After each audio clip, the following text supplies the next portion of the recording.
Hello students, स्वागत है आपका पीसीएम स्टार क्लासेस पर। आज के वीडियो में हम आपको वैद्युत द्विध्रुव की अच्छी स्थिति में वैद्युत क्षेत्र की तीव्रता का व्यंजक बताएंगे। बहुत ही महत्वपूर्ण प्रश्न है। 2024 में ये प्रश्न आ चुका है और अक्सर रिपीट होता रहता है, कभी वैद्युत द्विध्रुव की अच्छी स्थिति में और कभी वैद्युत द्विध्रुव की निरक्षी स्थिति में वैद्युत क्षेत्र की तीव्रता के व्यंजक प्राप्त करने को आता है। तो इस वीडियो में आइए हम वैद्युत क्षेत्र की तीव्रता ज्ञात करेंगे वैद्युत द्विध्रुव की अच्छी स्थिति में। आइए देखते हैं। वैद्युत द्विध्रुव की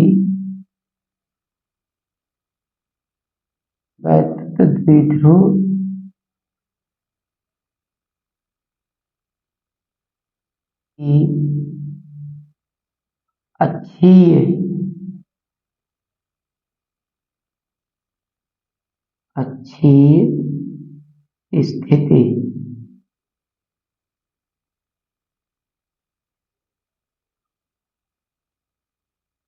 को अनुदैर्ध्य स्थिति भी कहते हैं। अनुदैर्ध्य स्थिति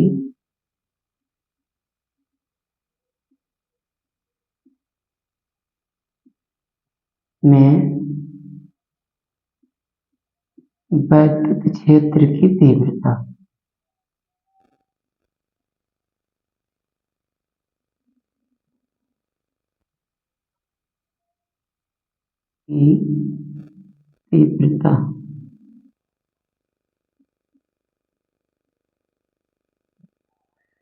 वैद्युत द्विध्रुव की अच्छी स्थिति, इसी को अनुदैर्ध्य स्थिति भी कहते हैं, में वैद्युत क्षेत्र की तीव्रता। तो आइए देखते हैं। सबसे पहले माना ये AB एक वैद्युत द्विध्रुव है। AB क्या है? ये वैद्युत द्विध्रुव है जिसके एक ओर क्या रहेगा? माइनस क्यू आवेश और एक ओर रहेगा प्लस क्यू आवेश। हम जानते हैं कि वैद्युत द्विध्रुव में क्या होता है? समान परिमाण और विपरीत प्रकृति के दो आवेश परस्पर अल्प दूरी पर होते हैं। और वैद्युत द्विध्रुव की जो लंबाई है वो हम 2L लेते हैं। और मान लीजिए वैद्युत द्विध्रुव AB का मध्य बिंदु O है, तो OB और OA ये दोनों दूरियां L होंगी, क्योंकि वैद्युत द्विध्रुव की लंबाई कितनी होती है? 2L होती है। तो OB L हो जाएगी और OA L हो जाएगी, क्योंकि AB कितनी है? 2L और O क्या है? AB का मध्य बिंदु है। इस प्रकार से दोनों दूरियां OB और OA कितनी होंगी? L होंगी। ठीक। अब माना इसके मध्य बिंदु O से R दूरी पर अच्छी स्थिति में, अच्छी का मतलब क्षैतिज स्थिति में, ये वैद्युत द्विध्रुव है, इसकी क्षैतिज स्थिति में R दूरी पर एक बिंदु P है, जिस पर हमें इस वैद्युत द्विध्रुव के कारण वैद्युत क्षेत्र की तीव्रता ज्ञात करना है। हम इसको मिला देते हैं डॉट डॉट करके, इस तरह से मिला देते। ओके,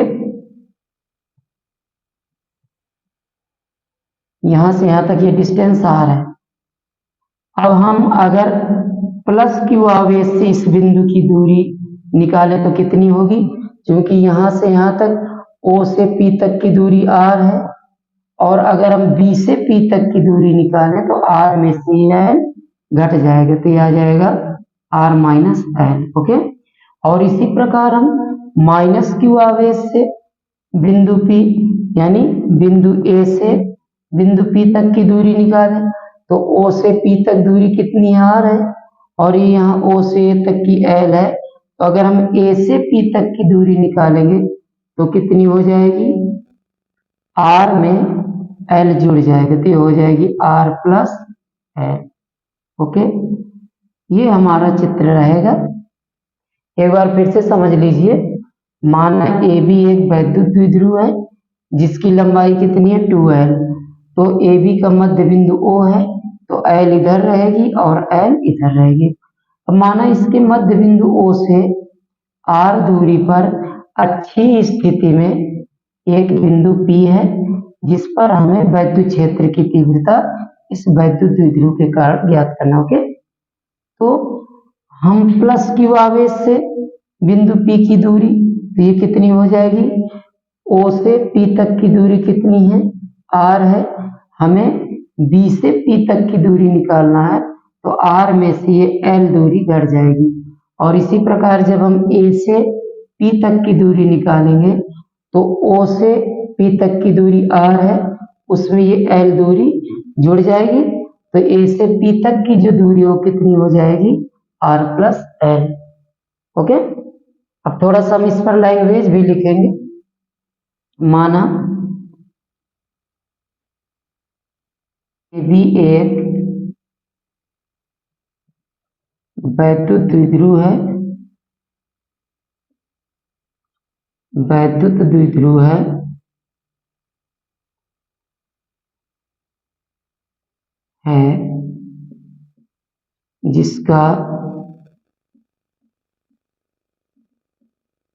जिसका ध्रुवीय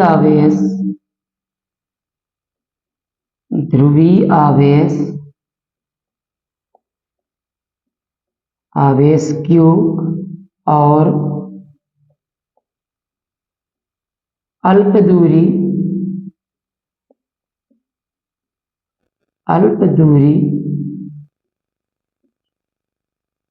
2l है,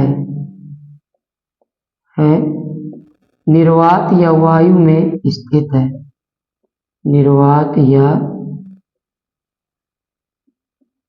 वायु में स्थित है।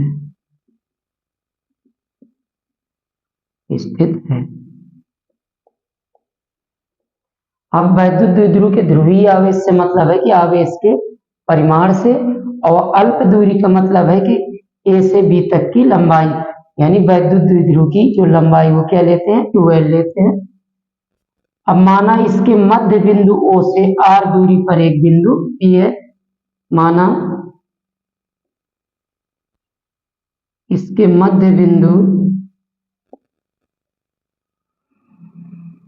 बिंदु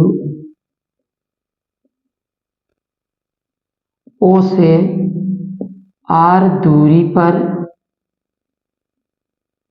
पर और क्षैतिज स्थिति में, या इसी को अच्छी स्थिति में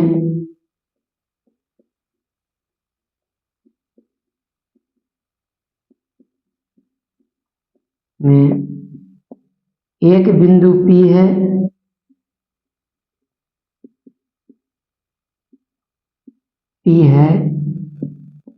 जिस पर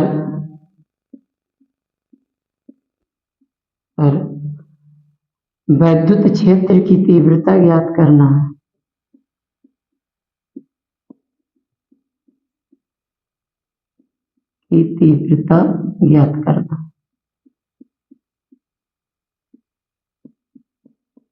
ज्ञात करना है।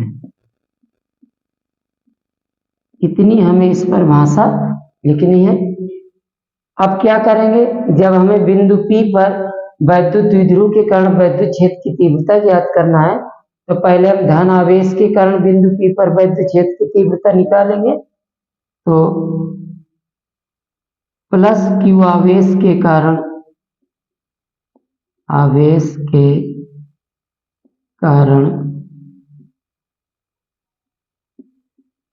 बिंदु P पर वैद्युत क्षेत्र की तीव्रता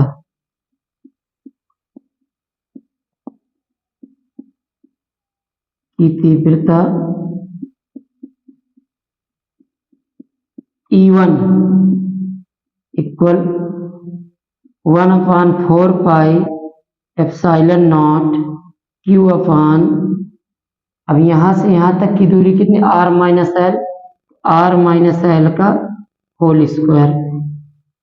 क्योंकि हम जानते हैं कि वैद्युत क्षेत्र की तीव्रता E इक्वल क्या होता है, 1/4 पाई एप्सिलॉन नॉट और Q अपान आर स्क्वायर। ये फार्मूला होता है किसी बिंदु आवेश से r दूरी पर वैद्युत क्षेत्र की तीव्रता कितनी होती है, E equal 1/4 pi epsilon naught Q upon R square. Okay, तो इसी फार्मूले का प्रयोग करेंगे हम।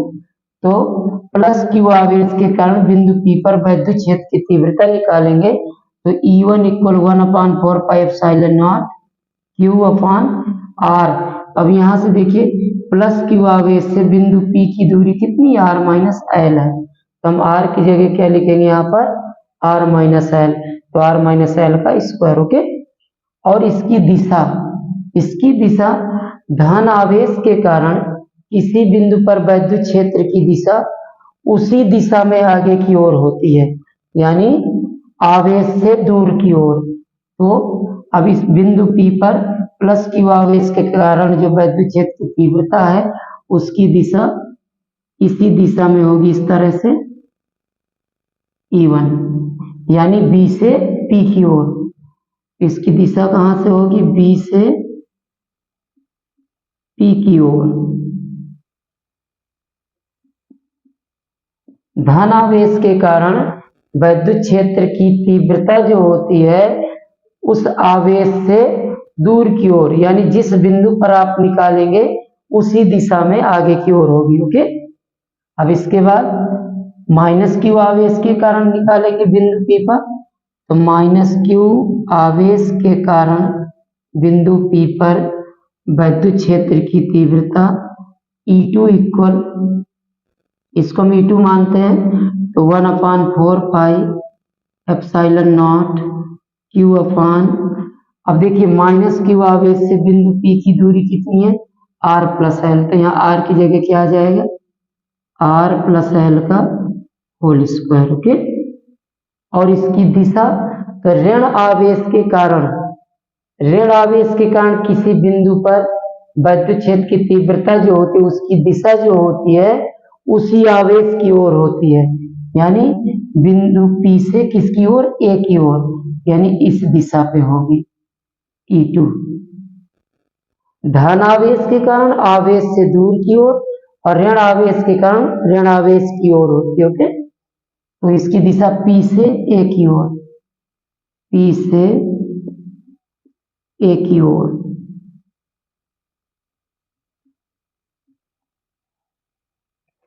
अब देखिए आप देख रहे हैं कि E1 व E2 दोनों की दिशाएं एक दूसरे के विपरीत हैं। अब क्योंकि वैद्युत क्षेत्र की तीव्रता एक सदिश राशि है और सदिश राशियों को सदिश योग के नियम से जोड़ते हैं। अगर एक ही दिशा में है तो आपस में हम जोड़ देते हैं और अगर विपरीत दिशा में तो घटा देते हैं। ओके, तो यहाँ पर E1 और E2 की दिशाएं परस्पर विपरीत है। तो बिंदु P पर परिणामी वैद्युत क्षेत्र की तीव्रता निकालने के लिए हम क्या करेंगे, E1 में से E2 घटा देंगे। अब E1 में E2 ही हम क्यों घटाएंगे, क्योंकि वैद्युत क्षेत्र की तीव्रता E दूरी के वर्ग के क्या है, व्युत्क्रमानुपाती है। यानी अगर r का मान अधिक है तो वैद्युत क्षेत्र की तीव्रता कम होगी और r का मान अगर कम है तो वैद्युत क्षेत्र की तीव्रता अधिक होगी। तो आप देख रहे हैं कि r माइनस एल दूरी है जो r प्लस एल दूरी से क्या है, ये कम है।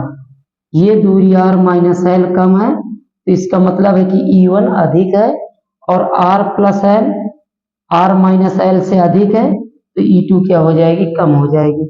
ओके, तो अतः बिंदु P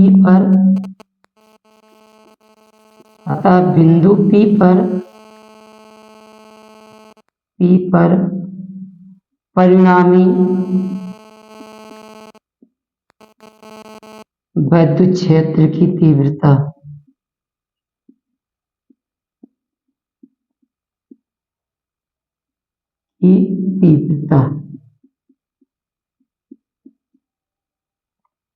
E इक्वल आ जाएगा E1 माइनस E2। ओके, तो E इक्वल वैल्यू पुट कर देंगे E1 1/4 pi epsilon naught Q upon R minus L का whole square minus 1/4 pi epsilon naught Q upon R plus L का whole square. अब इसमें अगर कोई राशि कॉमन है तो हम उसको बाहर ले लेंगे। इन दोनों में देखिए 1/4 पाई एप्सिलॉन नॉट और Q दोनों में क्या है, कॉमन है, तो दोनों सम ले लेंगे। इक्वल क्या आ जाएगा 1/4 पाई एप्सिलॉन नॉट Q, ये बाहर ले लेंगे। इधर बचेगा 1/R माइनस L का होल स्क्वायर और माइनस 1/R प्लस L का whole square.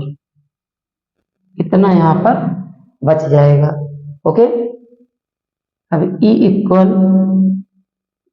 1/4 pi epsilon naught Q। अब इसको हल करेंगे, इसका हम तिर्यक गुणा करा देंगे, इसका इधर कराइए तो क्या आ जाएगा R प्लस L का होल स्क्वायर माइनस इसका इसमें कराएंगे तो R माइनस L का होल स्क्वायर बटे हम नीचे नीचे का कराएंगे R माइनस L का होल स्क्वायर और यहाँ R प्लस L का होल स्क्वायर। ओके, अब देखिए E equal 1/4 pi epsilon naught Q। अब हम होल स्क्वायर खोलेंगे तो ये a प्लस बी के होल स्क्वायर से खोलेंगे तो a प्लस बी का होल स्क्वायर क्या होता है a square plus B square plus 2ab। इसको खोलेंगे तो क्या आ जाएगा R square plus L square plus 2RL minus, अब इसको a माइनस बी का होल स्क्वायर क्या हो जाएगा R square plus L square minus 2RL।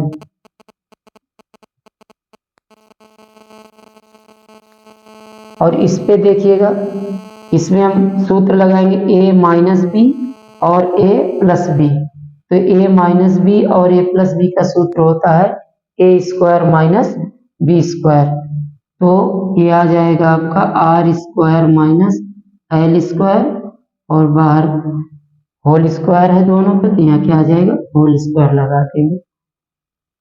a minus B a plus B क्या होता है a square minus B square और होल स्क्वायर था तो हमने होल स्क्वायर कर दिया। ओके, अब E equal 1/4 pi epsilon naught Q। अब देखिए कोष्टक खोलेंगे R square plus L square plus 2RL। और अगर किसी कोष्टक के आगे माइनस है तो जब कोष्टक खोलते हैं तो उसके अंदर के चिन्ह बदल जाते हैं। यहाँ आ जाएगा minus R square minus L square और ये माइनस माइनस प्लस हो गया 2RL पान R square minus L square का होल स्क्वायर। अब इसमें देखिए R स्क्वायर से R स्क्वायर कट जाएगा, L स्क्वायर से L स्क्वायर कट जाएगा। ओके, अब आगे देखिएगा, इसको हटा देते हैं।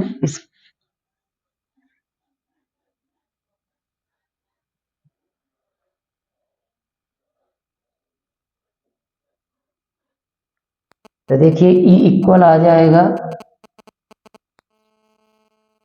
आ गया 1/4 pi epsilon naught Q into 2RL क्या हो जाएगा 4RL अपान R square minus L square का होल स्क्वायर, ये आ जाएगा। अब इसको हम इस प्रकार लिख देंगे 1/4 पाई एप्सिलॉन नॉट 4 है, 4 को हमने लिख दिया 2 आगे लिख दिया Q इंटू 2L, इस प्रकार लिख सकते हैं, और इंटू R अपान R square minus L square का होल स्क्वायर। अब क्योंकि हम जानते हैं इस प्रकार हमने क्यों लिखा क्योंकि वैद्युत द्विध्रुव आघूर्ण P इक्वल होता है Q इंटू 2L, इसीलिए हमने 4 को कैसे लिखा 2 और फिर इसके बाद Q इंटू 2L और बाद में R लिख दिया। अब इसकी जगह Q इंटू 2L की जगह हम क्या रख देंगे P, तो E इक्वल आ जाएगा 1/4 pi epsilon not 2P into R बटे R square minus L square का होल स्क्वायर। इस प्रकार ये किसी वैद्युत द्विध्रुव के कारण उसकी अच्छी स्थिति में, किसी वैद्युत द्विध्रुव की अच्छी स्थिति में वैद्युत क्षेत्र की तीव्रता का व्यंजक हमें प्राप्त हो जाएगा। ओके, इसको हम थोड़ा और आगे करते हैं इसी में। अब यदि ये जो दूरी L है अगर R की तुलना में बहुत कम है तो L स्क्वायर का मान R स्क्वायर की तुलना में नगण्य हो जाएगा, तो हम L स्क्वायर को क्या करेंगे छोड़ देते हैं। इसको हम यहाँ पर लिखते हैं, इसको हटा देते हैं।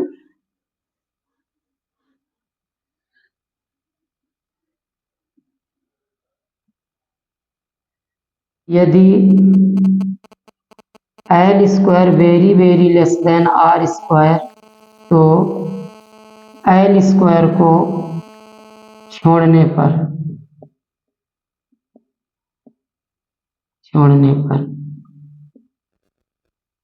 तो हमारा E इक्वल क्या आ जाएगा 1/4 पाई एप्सिलॉन नॉट 2PR अपान, जब L स्क्वायर छोड़ेंगे तो इधर क्या आ जाएगा R की घात क्या रहेगा 2 2 जा 4 हो जाएगा और इस R से काट देंगे तो इधर 3 आ जाएगा।